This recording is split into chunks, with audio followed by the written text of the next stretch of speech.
Hi guys, welcome back to another video. This video is going to be talking about auctioning and bidding within games as a mechanism. And so most of us know this mechanism from Monopoly, right? Auctioning off different properties and bidding on different properties.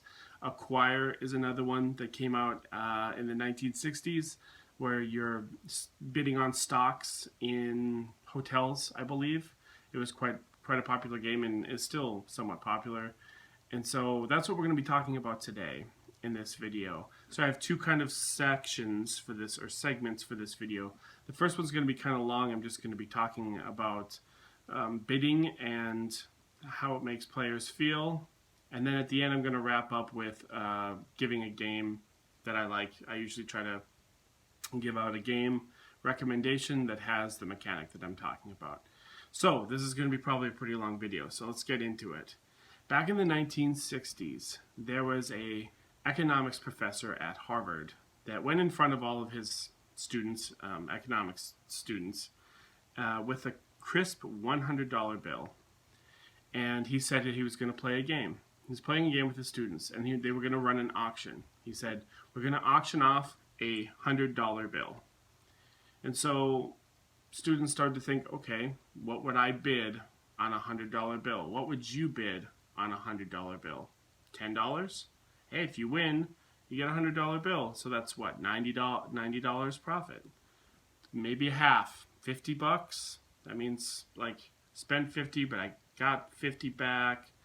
So, maybe half. Maybe your net worth or net profit could be dollars. Maybe it could be, I'll spend $98 to get that $100 bill. I mean, what did I make? $2? But it's all about the suspected payoffs and how payoffs make people feel. Now, payoffs are basically a projected outcome within a strategic interaction between people through a game mechanism. And so that's kind of the word, the payoff. And not everyone's payoff is different. Like I just said, some people really value money and say, my payoff has to be big. If we're talking about money, I need it to be big. Some people say, I don't care. If I can spend 98 bucks and basically get $2 back, I'm good with that. And so it kind of teaches us about ourselves and about other people. So back in the 1960s, this professor did this experiment and basically started an auction, a bidding system with all of the students in his class. Guess how much the $100 bill that he brought to school sold for? I'll give you a minute. The $100 bill went for $420. Now you're thinking, what in the world? Why would anyone bid $420 to get a $100 bill? That's not a profit, that's a loss. Well, there's one thing that I left out of this story, and I did it on purpose. What the professor told the students ahead of time, before they even started the game, is he created a rule. He said, whoever wins the bet, the betting, has to pay the money, and they win the $100 bill. That's okay. That's standard, right? I won the bet or the betting, so I pay my money and I get whatever was auctioned. But then he said, whoever is the second highest, whoever put in the second highest bid, they also lose their money, whatever their bid was, but they get nothing. And he began. So, for example, if you bid $50 and Johnny across the room bids $55, if Johnny wins, he wins the $100 bill, and you have to pay $50 and get nothing. You receive nothing. So it became this really dog-eat-dog between people because nobody wanted to lose their money. Now, a lot of people think, well, why even start? Why not just have someone say, I'll bid $2, and then someone else will bid $3, and then just call it good. Be like, oh, someone outbid me. The $3, they get it, and I'll lose $2. I can afford to lose $2. Because it came down to, and this is what the economics professor was trying to measure, it came down to like greed, came down to how people think about money. I do not want to let that person walk away with $100 or $97 gain when I'm losing $2 on this? I can't lose $2 on this and look like a chump. I'm going to bid $4. And so another rule that he put in is that everyone had to make at least one bid. So you couldn't, because I know some of you are thinking, oh man, I would just stay out of this. If everyone stayed out of it and no one played the game, then no one would win the $100. There was a rule, is that everyone had to make at least one bid. So if you wanted to do one bid, you had to do it early. I bid $2. Oh, someone outbid me? Okay, I'm good. So it basically narrowed everything down to two, and I think I read 3 people that were basically like, I don't want to lose my money. Well, once it gets to $100, I bid $100 for the $100 bill. Okay, well, that's a wash, right? I'm not making anything. I'm not losing anything. But guess what? The person that bid $99 before me, they're losing flat out $99 and they're not getting anything. At least for me, it's a wash. So I bid $100 and sit back. That's fine. I'm not gaining anything. I'm not losing anything. But I'm still playing the game. Sweet. Well, that $99 player, no. I'm going to go $105. Now they're losing $5 because they get $100, but they have to pay $105. Now they're losing $5, but losing $5 is much better than losing $99. And now you're in that position. Well, now, crap, I'm going to lose $100 and not get the $100. It's going to be straight $100 losses for me. And it just kept going, and I kept going. And I think if I remember correctly, it went between 3 different people to $400+ until somebody finally just said, enough. I'm willing to just pay whatever the bid was, whatever the second highest bid was. I don't know what it was, in order to just cut my losses. I've already spent enough. And it gives you this idea of human nature. And like I described earlier, of like, I don't want to lose money. My payoff, my projected payoff when it comes to money, and we're dealing with money in this one, is very high. I want profits. I want to minimize my losses and I want to maximize my gains. If I bid 105, that minimizes my losses because now my losses are only $5, whereas before my losses would have been $99. It's something that we call min-maxing. Okay, so I'm minimizing my losses and trying to maximize my gains.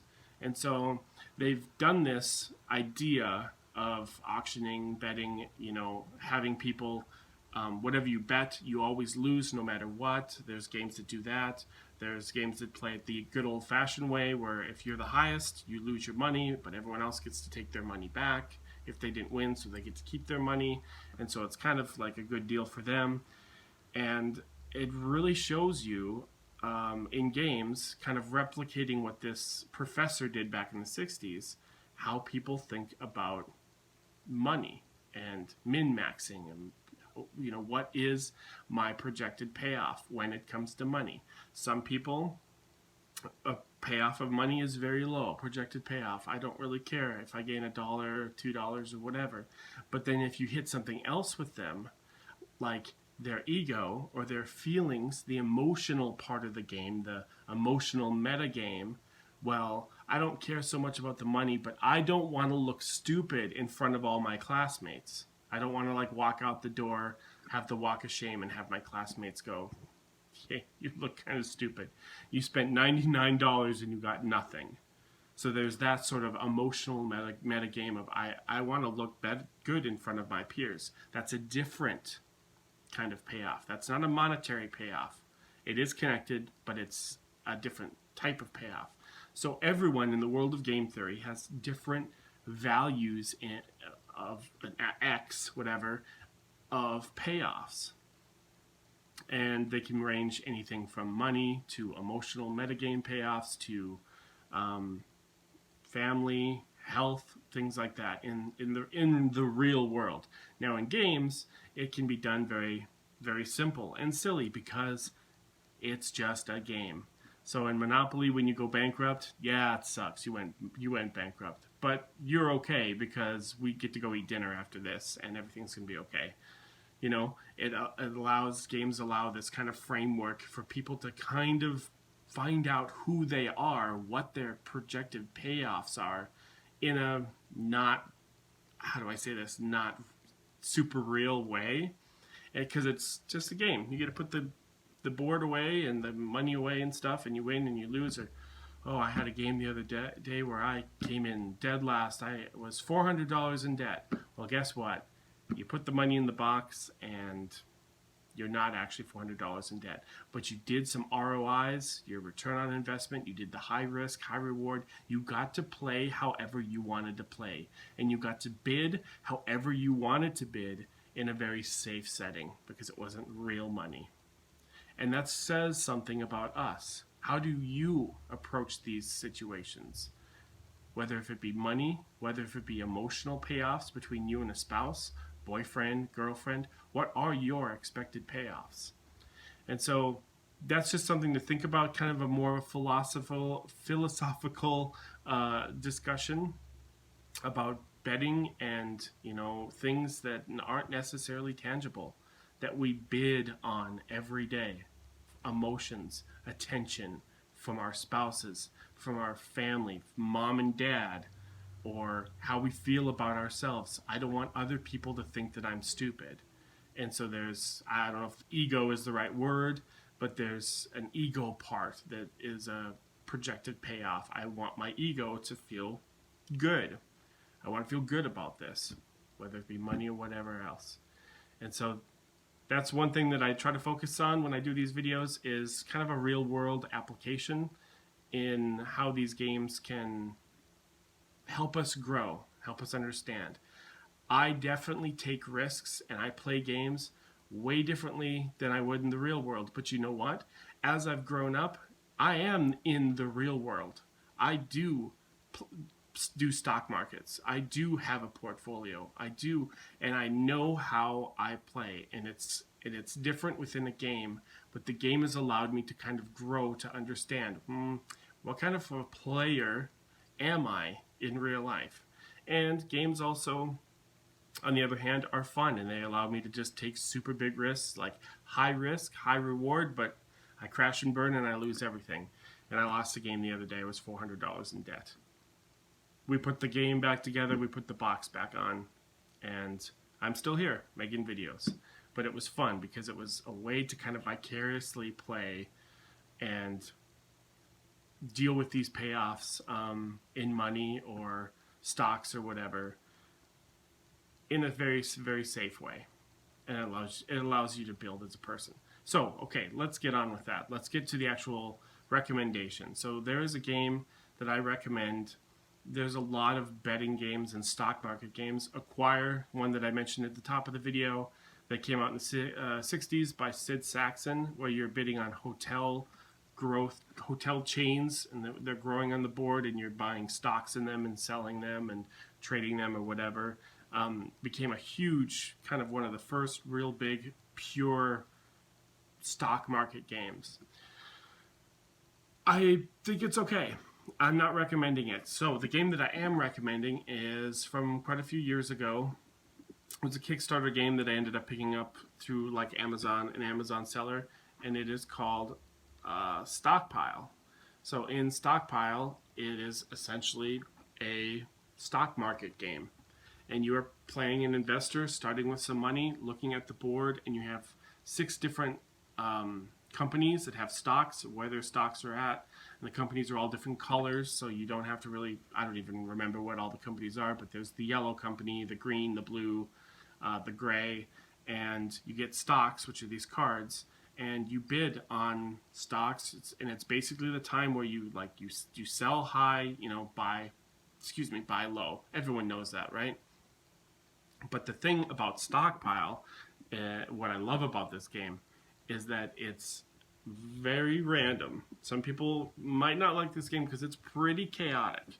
You think that there's a lot of projected things that might happen, and then they don't. Because at the end of every round, the stocks are going to fluctuate, and you have no clue how they're going to fluctuate because you only get one card that tells you what one stock is going to do. I get a secret card that I get to look at, and it says yellow is going to drop. Yellow is going to tank at the end of the round. And I put it back down. And I know that. and other players know their own cards. And so I don't have any yellow stock. It doesn't matter if yellow tanks. But Billy sitting across, man, he's been playing yellow. He really likes that yellow stock. Maybe I could give him some insider information. I could tell him something that's going to happen to yellow, maybe for the right amount of money, or maybe I let it ride because Billy's winning, and Johnny has got yellow as well, and so I want to take these two down and keep my own insider information private. Or maybe I do have yellow, and I'm like, yellow's going to tank.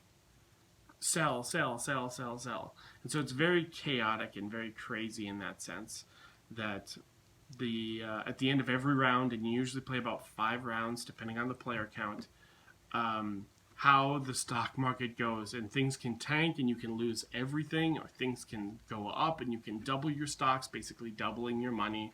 And the goal of the game is to have the most money at the end, kind of like a lot of stock market games like Monopoly. And so I'm going to wrap the video up because I've gone on long enough, but one more time I wanted to kind of show this game. It's called Stockpile. It's a really, really solid stock market game. I can't recommend this enough. This is actually a game I played probably 10 to 12 times in a whole year with my family.